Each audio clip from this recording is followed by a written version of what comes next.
Hi, my name is Lucas Fritsch. I'm the Science Department Chair here at Marist High School. And at Marist High School, science is more than a class, it is a dynamic journey.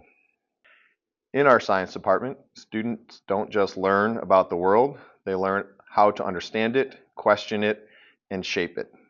From day one, freshmen dive into biology, laying the foundation for the curriculum that riches in challenge and opportunity, with multiple levels for every course, Marcelin, academic, honors, and AP. Our program meets every subject where they are and empowers them to grow.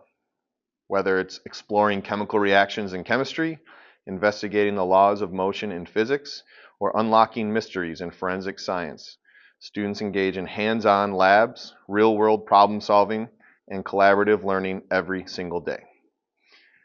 And the options don't stop there.